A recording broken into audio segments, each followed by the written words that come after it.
بسم اللہ الرحمن الرحیم۔ السلام علیکم ورحمۃ اللہ وبرکاتہ۔ پاکستان کو خوشحالی کی طرف ہم کیسے لے کے جا سکتے ہیں؟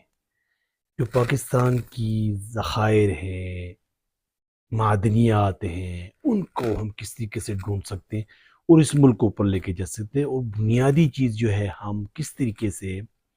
آئی ایم ایف کے قرضے سے نکال سکتے ہیں۔ جب تک ہم آئی ایم ایف کے قرضے سے پاکستان کو نہیں نکالیں گے، ملک ترقی نہیں کرے گا، قوم ترقی نہیں کرے گی۔ لوگوں کو سمجھنے کی ضرورت ہے کہ کس طریقے سے ہم اس پہ کام کریں۔ بنیادی بات کام کرنے کی ہے۔ تو اس وقت جو بلوچستان میں ریکوٹک یعنی آپ مٹی کا وہ ٹیلا ہوتا ہے، جو جس مٹی کا ٹیلا ہوتا ہے، ریت، اور اس میں اس وقت جو ہے سونا بھی اور کاپر بھی، تانبا بھی بسی مقدار میں پایا جا رہا ہے۔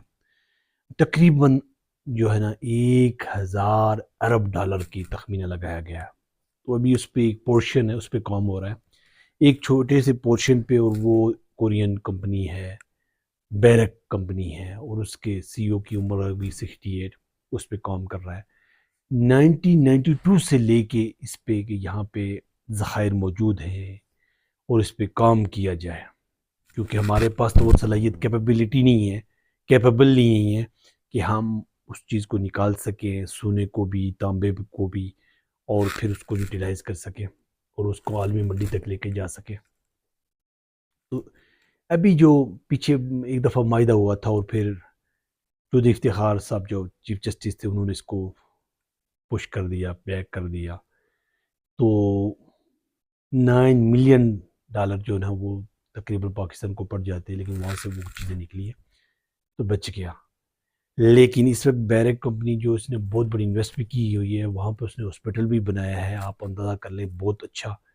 اور اس طرح اسکول، اور اس طرح پانی کے وافر مقدار لے کے آئے گا، اپنے لیے بھی استعمال کرے گا، وہاں کی کمیونٹی کے لیے بھی۔ تو ہمیں دیکھنا چاہیے جو ایران اور افغانستان کے سامنے ایک جگہ ہے، یہاں پہ جو جس جگہ پہ ہے ایک پورشن جس پہ کام ہو رہا ہے، اور یہاں سے لے کے جائیں گے، یہ مٹی پراپر طریقے سے نکالیں گے، اور پھر اس کو پورٹ کریں گے، اور اس کے بعد باہر جائے گی، اور اس کے بعد وہاں سے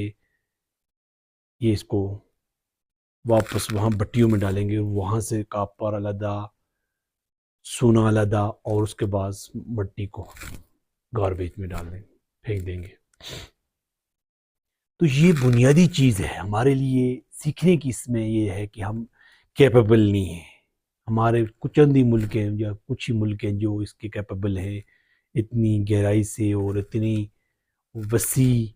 مقدار میں معدنیات کو نکالنے کی، اور بیرک کمپنی اس میں ماہر ہے، اور 13-14 جگہوں پہ وہ کام کر رہی ہے، مختلف جگہوں پہ وہ رہ رہے ہیں، 68 ہے، لیکن اس کی 40 سال تک انویسٹمنٹ ہے یہاں پہ۔ تو ہم وہاں پہ لوگوں کے اعتراضات بھی ہوتے ہیں، قوم کے بھی اعتراضات ہوتے ہیں کہ ہم خود نکال نہیں سکتے، کیپیبل بھی نہیں ہے، اور ہم یہ کہہ رہے ہیں کہ یہاں سے باہر لے جائیں گے، اور پھر وہاں پہ ہمارے لوگ بھی موجود ہوں گے، اور بڑے ذخائر، کیونکہ کمپنی نے بڑی انویسٹمنٹ کی ہے، اور اس کے بعد پھر جو ہے صوبہ کی جو حکومت ہے بلوچستان کی، ظاہر ہے اس کو پہلے حصہ جانا چاہیے، وہاں کے عوام کو پہلا حصہ پہنچنا چاہیے، اور پھر وفاق کو، باقی ملک کو۔ لیکن بنیادی چیز یہ ہے کہ ہم ان معدنیات کا صحیح استعمال کریں قوم کے لیے، ملک کے لیے، اور اپنی ترجیحات کو بدلیں، کہ جب تک ہم اس قوم کو بدلنے کی کوشش نہیں کریں گے، حکمران بھی اور عوام بھی جب انتخاب کرتے ہیں اس وقت بھول جاتے ہیں، اور جو دیانتدار لوگ ہوتے ہیں، جو خائن نہیں ہوتے ہیں، جو ملک اور قوم کی سلامتی، بقا، ترقی اور ان کے آگے بڑھنے کے لیے کوشش کرتے ہیں، ان کو وہ پیچھے چھوڑ دیتے ہیں، ان کو وہ ان کو تو وہ ووٹ دیتے ہی نہیں۔ اور ایسے لوگ، جو لوگ کرپشن کی طرف جاتے ہیں، کرپٹ ہوتے ہیں، ان کو ووٹ دیتے ہیں۔ اور ہماری مینجمنٹ کو بھی دیکھنا چاہیے، جب تک ہم اپنے قوم کو اوپر لے جانے کی کوشش نہیں کریں گے تو قوم آگے نہیں جا سکے گی، ملک آگے نہیں جا سکے گا، لوگ ترقی نہیں کر سکیں گے۔ ہمیں دیکھنا چاہیے ہم کہاں پہ رکے ہوئے ہیں، کہاں پہ اسٹرک ہیں۔ تو بنیادی طور پہ یہ چیز جو اس وقت موجود ہے، ایک بہت بڑی انویسٹمنٹ ہو رہی ہے اور 1000 بلین ڈالر کی جو تانبا بھی اور سونا بھی نکلے گا. تو ایک تو پورشن ابھی چھوٹا سا اس کو دیا ہے، لیکن پھر باقی کمپنیاں بھی آئیں گی ان کو وہاں سے نکال کے. تو پہلے تو بلوچستان، اس کے بعد پھر وفاق اور صوبے دوسرے ان کو، اور پورے ملک اور قوم کے لیے ہم کس طریقے سے صحیح دیانتداری سے کام کر سکتے ہیں، ایک بڑے وسیع سوچ کے ساتھ کام کر سکتے ہیں. 1000 عرب ڈالر کی جو یہ اتنی بڑی انویسٹمنٹ ہے، آپ اندازہ کر لیں، یہ 1000 عرب ڈالر کی جو ہے یہاں پہ سونا اور کاپر ہے، تو یہ ایک بڑی صورتحال، اس کو ہمیں جج کرنا چاہیے اور دیکھنا چاہیے. اور وہاں کے مقامی لوگوں کو پہلا شیئر دینا چاہیے،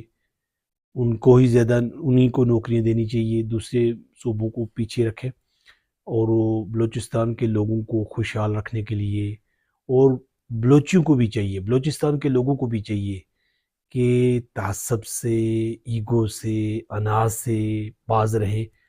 اور قوم، ملک، دنیا اور آخرت کی سوچیں، اور بنیادی طور پہ کہ ہم کیسے آخرت میں کامیاب ہو سکتے ہیں. اور پنجابی اور دوسرے ملکوں اور دوسرے صوبوں سے بالکل ایگو سے ہٹ کے، تو کس طریقے سے پیار، محبت اور سلامتی، اور سب سے پہلا جو حق ہے وہ بلوچیوں کا ہے، بلوچستان کا ہے، ان کو ملے، اور اس کی ترقی اور وہاں کے لوگوں کی خوشحالی. تو کس طریقے سے حکومت کو یہ اس پہ کام کرنے کی ضرورت ہے، اور ایک پورشن پھر دوسری جو بڑی بڑی کمپنیاں ان کو دیں گی، وہاں سے یہ اس پہ کام کریں، فوراً اس پہ کام کیا جائے، اور اس کو ملک اور قوم کے لیے. لیکن یہ بڑا ہی اہم کام ہے جس میں ملک اور قوم کی ترقی مضمر ہے. ملک اور قوم کے ساتھ ہم بڑے ہی ہمدرد رویے کے ساتھ پیش آئیں، اور کس طریقے سے لوگوں کے جو ضروریات زندگی ہیں ان کی دنیا میں ایڈوانٹیج ہے ان کو بڑھایا جا سکتا ہے. تو یہ چیزیں اس پہ کام کرنے کی ضرورت، اور ملک و قوم کو آئی ایم ایف کی جو گروی رکھا ہوا ہے وہاں سے کیسے نکالیں، اس پہ کام کیا جائے. آئی ایم ایف سے قرضہ لے کے 7-8 ارب روپیہ ہم لے کے، تو 7-8 ارب ڈالر، تو یہ ہمیں نکلنا چاہیے. ہم اس سے کیسے نکلیں یہ ہم پہ ترجیح دیکھیں اور اس پہ کام کریں. قوم کو دیکھنا چاہیے، لوگوں کو دیکھنا چاہیے، صورتحال کا جائزہ لیں، اور اپنے آپ کو چینج کریں، اپنی جو کمٹمنٹس ہیں ان کو پورا کریں، اور کلیئرلی پہلی جس طرح صورتحال ہوتی ہے اپنی، اسی طرح قوم کی طرف دیکھیں اور قوم کو، ملک کو آگے لے کے جائیں. تو اس پہ کام کریں، اور زیادہ سے زیادہ اچھی اچھی کمپنیوں کے ساتھ معاہدہ کریں، تاکہ جو گزار ہے انہوں نے تو فائدہ تو اٹھانا ہے، تبھی تو وہ کام کریں گے. اور اس کے بعد پھر بڑی لائلٹی کی، وفاداری کے ساتھ کام کریں، اور کوئی لے دے کی کوئی اس طرح کی چیز نہیں ہونی چاہیے، بلکہ پورے ملک اور قوم کو مد نظر رکھ کے کام کریں. اللہ کی توفیق سے ممکن ہے. والسلام.